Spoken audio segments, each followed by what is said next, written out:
Hello sa mga kilabot. Andito naman po tayo, reaction video na lang po tayo. Ang ating reaction video ay kay Bizarre Bob.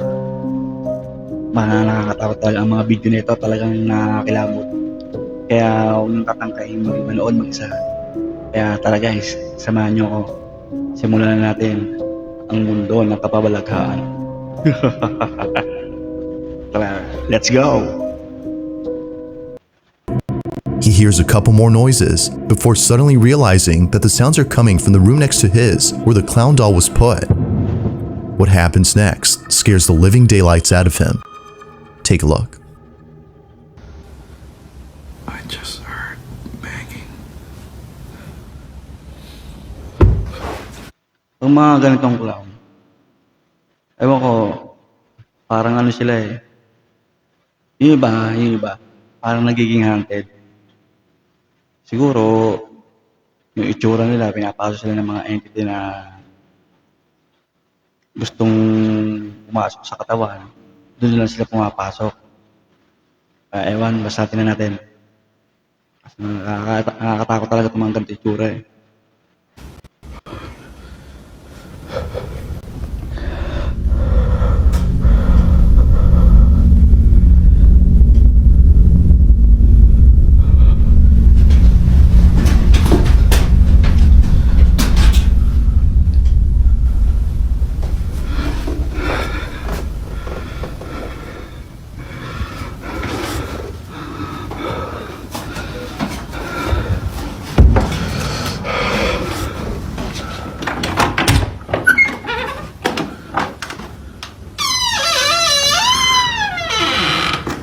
Tignan mo yung mga tunog ng pinto. Talagang kikilabutan ka na.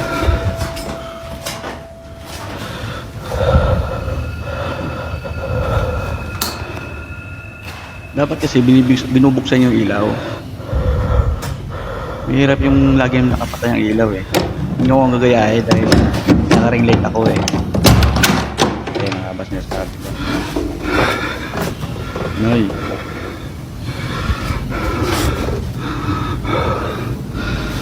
Yun yung itsura pa lang oh.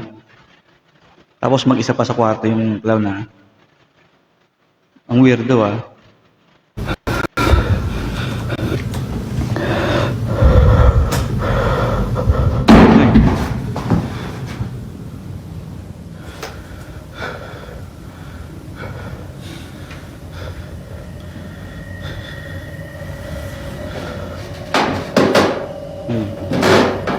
Ano yun? May umakyat?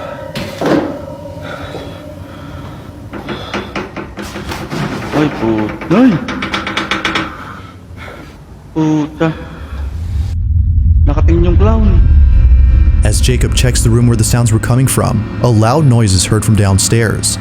He looks nervously down the staircase when suddenly the sound of footsteps going up the stairs is heard. Yet, as he looks closely, no one appears to be there. He then quickly turns around to see the door opening slowly, showing Jeffrey, whose head is now in a different position. Ito mo itsura ng clown. Nakatingin sa kanya. Hindi ka ba ilabutan nun? Pag ganyan, aba, takbuhan na.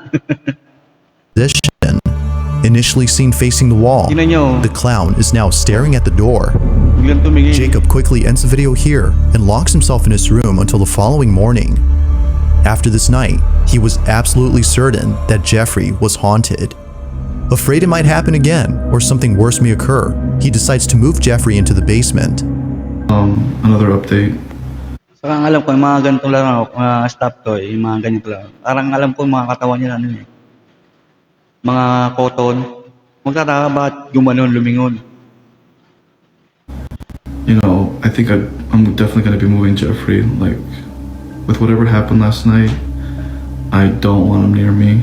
Siguro sobrang takot na iayakis na ata yung clown. I'm gonna be putting him in the basement, so I'm gonna follow up. This is the result so far. I'm gonna leave him here. Sinipti na niya ata yung clown. Binaba niya na sa basement. But I think I'm gonna put a camera here. Jeffrey's still here, so we're gonna see if there's anything I miss. Now, unlike before, Jacob will keep an eye on Jeffrey by placing a security camera in front of him. If anything happens, he'll be notified immediately via a notification sent by the camera.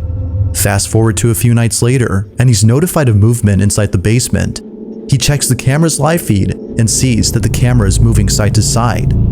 Now this didn't alarm him, as he forgot that the Inobserbahan nila yung clown. Kung gagalaw talaga. Hindi nila yan sa basement. Tapos, nilagyan nila ng camera. So, tingnan natin yung magiging reaksyon. Kung gagalaw talaga. Tingnan natin. heater on which the camera was placed on top has a timer that turns it on and makes it oscillate. The heater had simply turned on during this time, but as he continues to watch, something happens that terrifies him to his core. Watch.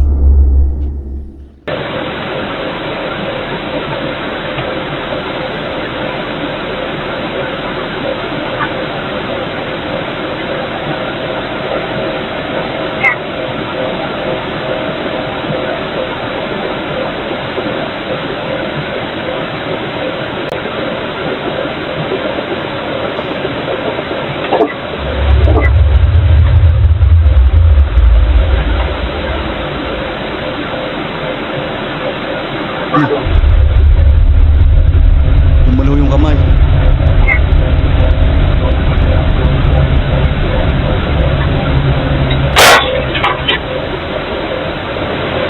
Namatay yung ilaw ah.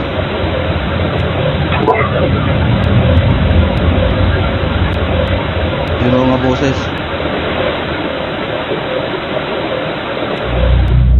As the camera oscillates from side to side, the clown's arm eerily moves on its own. Seconds later, the light bulb blows out in a loud explosion, making the basement completely dark. Following that, a strange voice is heard whispering something that's hard to make out. Not much else happens after this, but everything that happened before was enough for Jacob to decide that Jeffrey should remain locked up in the basement. Jeffrey continues to be recorded in case he moves again. For now, no further updates have been posted by Jacob, but until then, this video remains a mystery. Ayun, yung palang oh. Parang buhay na buhay. This next video comes from a man whose entire home is filled with Bibles and other religious artifacts that he worships on the daily. If he's not praying, then he's most likely sitting at his piano playing a song with verses from the Bible. Pretty much everything he has or does in this apartment is based on something religious. Ewan ko lang kuya, pag di ka multuhin dyan ah. Ang dami mong krus ha. Ang dami mong pambala eh. Now you might be thinking that this man is simply devoted to his religion. While that's partly true, the main reason as to why he prays a lot has to do with something completely different. Wala talagang As it papasok turns dyan. out, this man has been experiencing strange happenings in his home. Ever since visiting his father's gravesite at the cemetery, he can't shake the feeling that something has followed him home. Whatever it might be, he's deeply afraid of it. For this reason, he's been praying and singing religious songs more so than usual as an attempt to get rid of the evil entity that now lives in his home. One day, while taking a nap, he wakes up to a loud noise in the living room. He grabs his phone and records this. Bueno, estoy grabando este video porque estoy tratando de dormir, pero acabo de escuchar un golpe duro por allá en la sala, entonces decidí grabar porque hace días que se viene presentando cosas extrañas en el apartamento. Son las 4 y... Nabubulabog daw siya. At ginigising daw siya at alas 4 pa lang ng madaling araw. 4:13 minutos de la tarde, entonces me parece muy extraño que Lagi hasta daw ahora 4:30 ng umaga, ginigising siya. están sucediendo como cosas raras. Ba't gano'n? Parang may araw na. Entonces, Parang may nagsasalita. comedor. Miren, ese es mi Gumagalaw yung ano. Tengo las ventanas cerradas. Miren. 4 AM yan ha, pero may araw na ha. Baka sira ang ano mo, Esto kuya. viene sucediendo hace como una semana ya. Sira ang relo mo. Pues la verdad se me hace muy extraño. Se me hace muy extraño que estén pasando cosas así. Feeling slightly unnerved, the man sees a set of eating utensils swaying side to side as though a strong breeze had passed by. But as the man points out, all windows are closed shut. Naturally, he was stricken with fear, but not as much as the next incident, as what happens then leaves him terribly shaken up. A few days after this occurrence, the man uploads a video in which he appears to be deeply distressed. Watch. Ito, hapon naman to, 1:45 PM.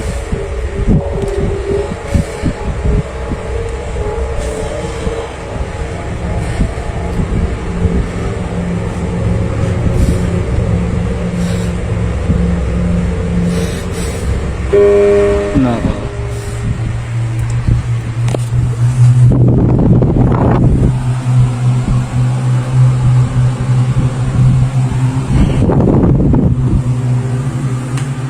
Tumunog yung piano.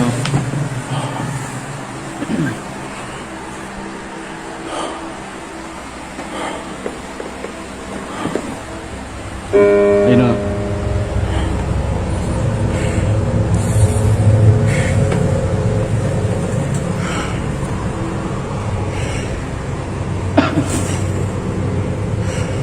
Ba, walang tao ah.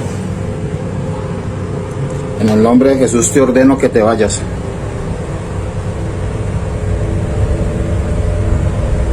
Kahit ako, pag hindi maganda parang dam ko, at parang alam ko parang may kakaiba. Yan yung sinasabi ko, in Jesus' name. Wala namang masama kung tatawag ko sa kanya. Talagang, pag sinabi mo in Jesus' name, talab talaga eh. Kahit ako, kahit sa panaginip ko ginagawa ko pag masama ang panaginip ko, parang binabangon ko. Pag sinabi mo in Jesus' name, magigising talaga ako eh. Iba talagang prayers na yung faith mo dapat matindi.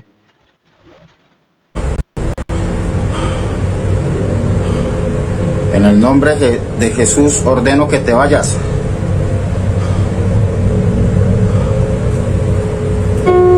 Oo nga, tumutunog.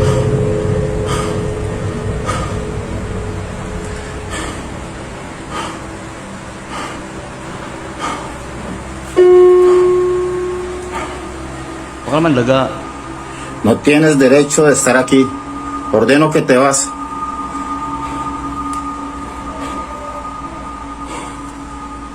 Sayang, ang ganda pa naman ng bahay.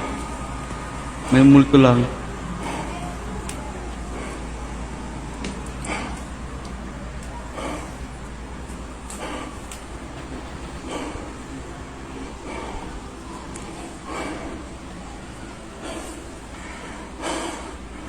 Ordeno que te vas en el nombre de Jesús. Nakabukas Nako po, dahan-dahan ng paling mamaya nandiyan pala yan.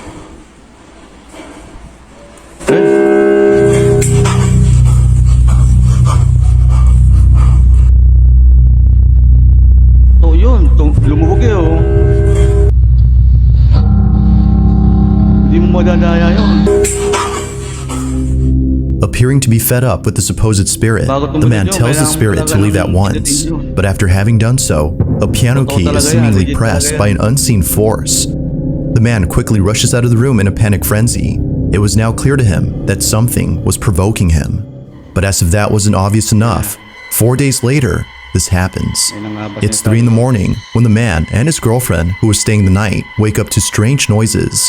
Ayan pa, isa pa yan, yung mga alas 3 na madaling araw. Yung lagi ka nagigising ng 3:15. Yan daw, may something daw yung mga ganyang oras. Sabi ng mga spiritista ba yun, mga ganyan. Sabi daw, mga ganyan ay oras daw ng mga mga espiritu. Kaya pag nagising ka ng ganyang oras, alam mo na. What happens next leaves them highly unsettled. Take a look. Bueno, voy a grabar este video porque nuevamente se están escuchando en el apartamento ruidos. Son las 3 de la mañana con 16 minutos y... Escucha. Sí, amor, sí se escucha. en la sala. Sí. Escucha. Esta vez no estoy solo, esta vez estoy con mi novia que por fin decidió venir a acompañarme, pues estaba asustada debido a todas estas cosas que están pasando. ¿Dónde es eso, amor? La cocina. ¿Qué fue eso? Se cayó. Yo voy a mirar. Quédese aquí, amor, quédese aquí. Amor. Señor bendito. Amor, quédese acá, yo voy solo, amor. Yo. Prenda la luz, prenda la luz. Hala ka. Ay.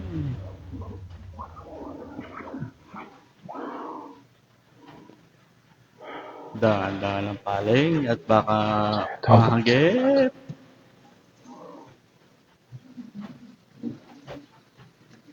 En el nombre de Jesús, manifiéstate. Parang ano yun? Parang may muka.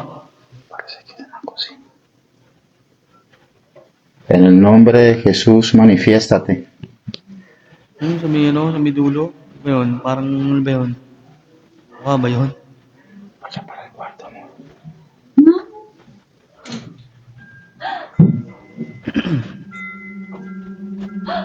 ¿Qué fue eso? ¿Estás viendo, amor? ¿Estás viendo? Ayun na, gumalaw na. Wala namang hangin. Es en la cocina, amor. Cuidado con la cocina.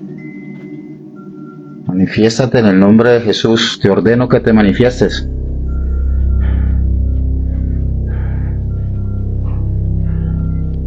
¿Qué fue lo que sonó así ahorita, amor? La cocina.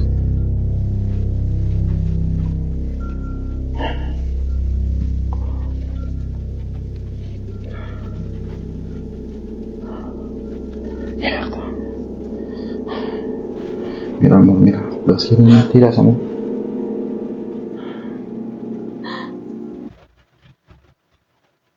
Ayaw naman kasi buksan ng lagi ang ilaw. Alam naman may nataparamdam. Tigas din ang mga ulo nitong mga kanong to no? Ay, Meksikano pala to. Es un vaso. Es un vaso. Baso. Baso rin pala ang tawag sa kanila. Mira, todos los cajones están abiertos. Nabasa gamay kaya baso.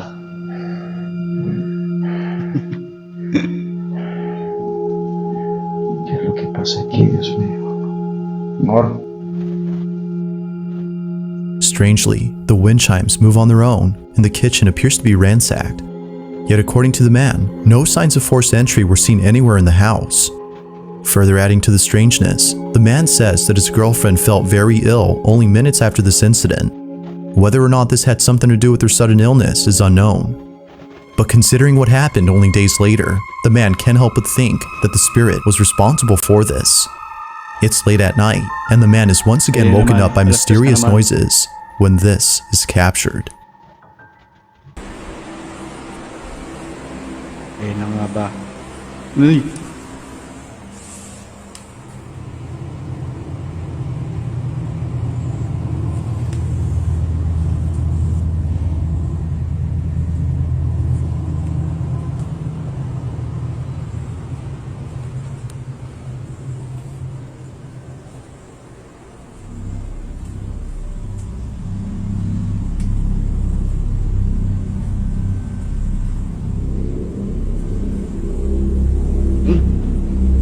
Kala ko ano.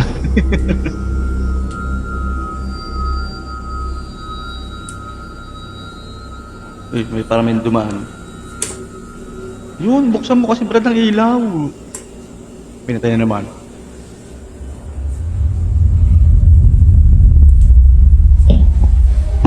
Ayan na. Inay.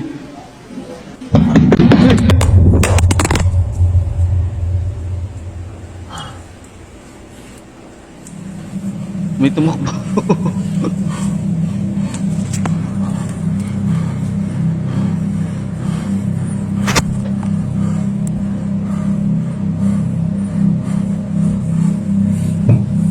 Ayun naman. Without warning, the sound of footsteps charging at full throttle can be heard heading towards the man before being attacked by an unseen presence. Scared stiff, the man stands in silence while trying to process what just happened. He then picks up his phone and ends the video here. Although undoubtedly strange, viewers find it stranger that the man doesn't turn on the lights in most of these incidents. But the reason for this, according to him, is that the lights for most of the rooms are located at the main entrance, which he stays away from as he's too scared to approach. Whether ghost or not, the man continues to pray and read passages from the Bible in the hopes that doing so would get rid of the strange presence that haunts him. Panalangin mo na lumayas na yung mga yan. In early January of 2023, a woman named Nancy Malkin had a very strange encounter with something in her child's bedroom. Nancy says that the reason she had went up to her son's bedroom in the first place was because she saw something quite unusual on the security camera that's placed in his room. She had woken up from a nap before looking over at the camera's live feed and seeing a strange orb flying around her son's toys. It would seem to zip around in a strange way and react to objects it touched as though it had a mind of its own. Now, Nancy had been looking at this orb for quite some time. More than 5 minutes have passed since initially spotting the mysterious orb, and still, it continued to float around in the same spot. Baka yung ano yan, kaibigan ni Peter Pan. Twinkle Bell ba yun? Now, curious as to what exactly was being caught on camera, she walks over to her son's room, but strangely finds nothing there.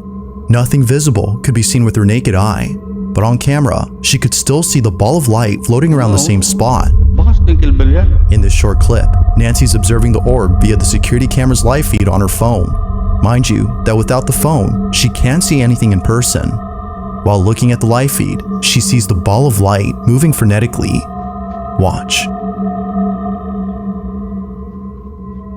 Oo nga oh.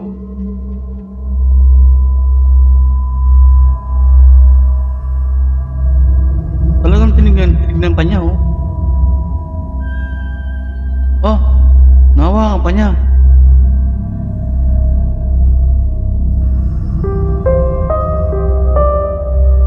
Now at one point, Nancy starts to communicate with the orb. She tells it to touch her hand when something pretty interesting happens.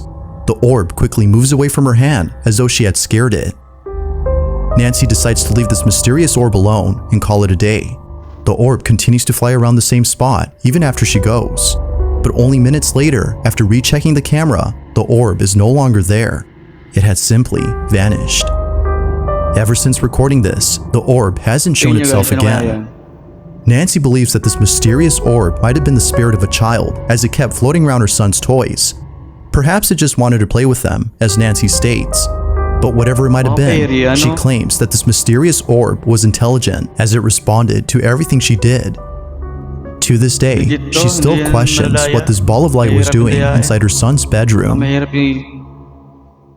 If you caught something creepy on camera, or if there's any ghost videos you'd like me to check out and include in the next compilation, you can send them over to scaryvideos444@gmail.com. That being said, let's get back to the video. There's an apartment in Poland where something very strange has been going on. The man who lives there claims that whenever he's by himself, he can't help but feel as though someone else is inside. When his roommates are gone and he has the place to himself, weird noises happen out of nowhere. Now, what makes these occurrences extra strange is that they always seem to happen during the nighttime. Knowing when they usually occur, the man has his phone ready in hand and proceeds to record the following video. No one else is home when this is captured. Hej, ogólnie to od jakiegoś czasu cały czas Mga multo sa ibang bansa, no, laging galit. Sa akin nagkatapog. Yan o. Patay hindi ng ilaw. Ja pierdolę, co to?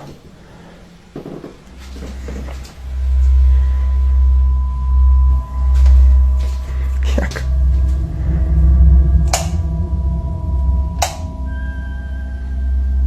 Ay, baka naman taga ano. Ba, hindi siya shower.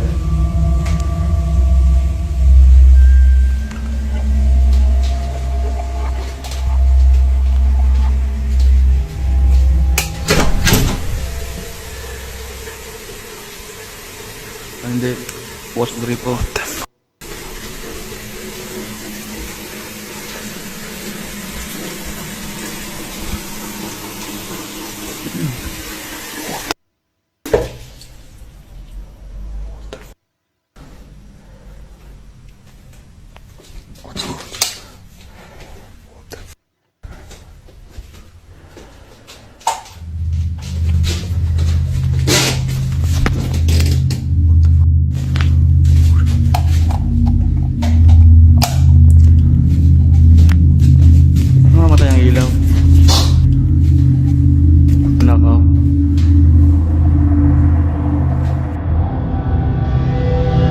Mysteriously, the bathroom faucet is left running as though someone or something had turned it on. The man shuts it off while seeming confused as to how it turned on by itself.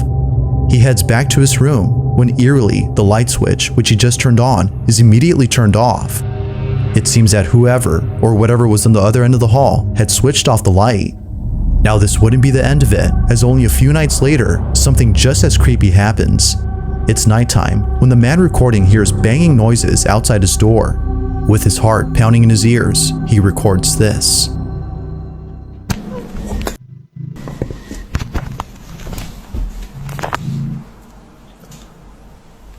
Nie, ja pierdol... Ano yan?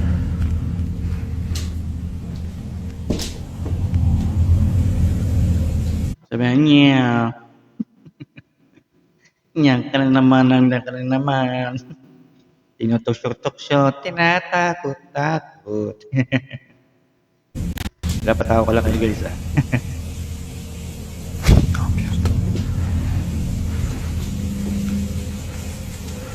Ayan naman. Yung multo no, mahilig sa tubig. Baka dati itong labandera.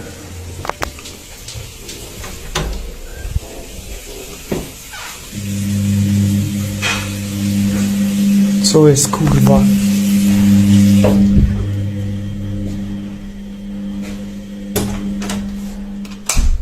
Ala, ayaw na bumukas ng ilaw. Wow! Uy! Like something straight out of a horror movie, the man peeks out from his bedroom, peering into the darkness of the hallway to see if anyone's there. Finding nobody inside the bathroom, the man quickly walks back to his room, but stops in his tracks upon noticing the sudden mess in the kitchen.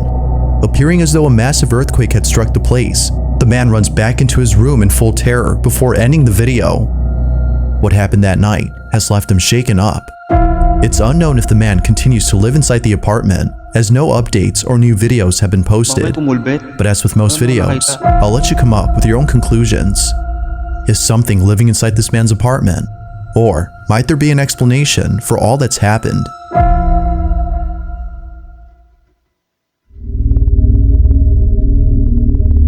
In this next video, two friends are hosting a live stream when something pretty spooky is captured live.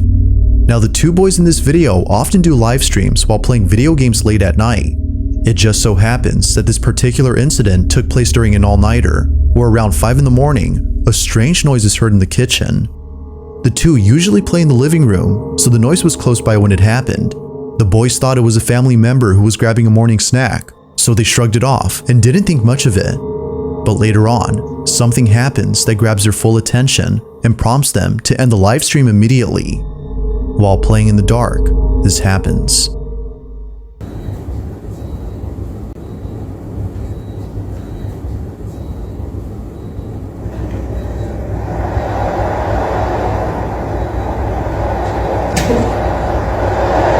Yari kayo boy.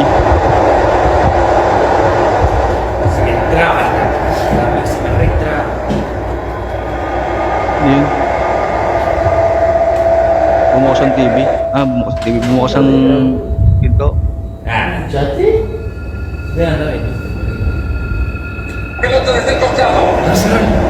Malakas parang doon itong ano, nakaitim eh. Ayan, talo ka na. Dali.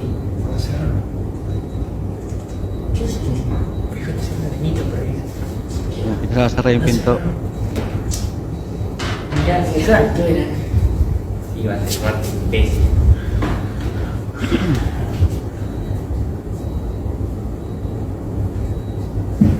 Las 5 ya son. Las 5 ya son. What? Takbo na.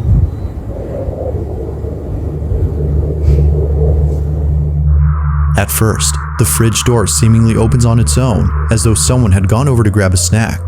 At least that's what the two boys thought, considering that one of them has a brother who wakes up around this time to cook something up. Thinking that he left the fridge door open by accident, one of them gets up to close it. But as they walk back, this happens.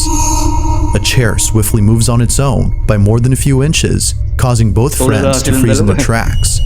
It was at this point that they both knew that something unexplainable had occurred. something supernatural. Pwede rin, pag tayo ng lalaki, may tali yung paa. Kasi saktong-sakto eh, pag tayo niya, gumalaw yung upuan eh. Hindi natin alam, baka totoo, pwedeng hindi. Viewers believe so too. But, as always, I'll let you be the judge on that. Had Patay something itong lalaki. paranormal occurred? Or had something else Kaya happened bilang gumalaw here? eh. Thanks for watching, and I hope you enjoyed. Until next time. Nabitin ako sa Sir Bob.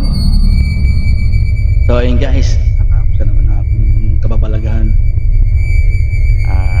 Supportahan nyo to guys ng mga video ko guys. At sana mag-subscribe kayo sa akin channel, itong Franks TV. Marami po tayong gagawing mga video. Marami tayong gagawing mga video. At sana dumami po ang mga subscriber. Paki-subscribe po ang aking YouTube channel, ang Franks TV. Sa aking TikTok account, Facebook. Yun lang guys, salamat guys. Magtakotan na naman tayo ulit sa susunod. Bye-bye.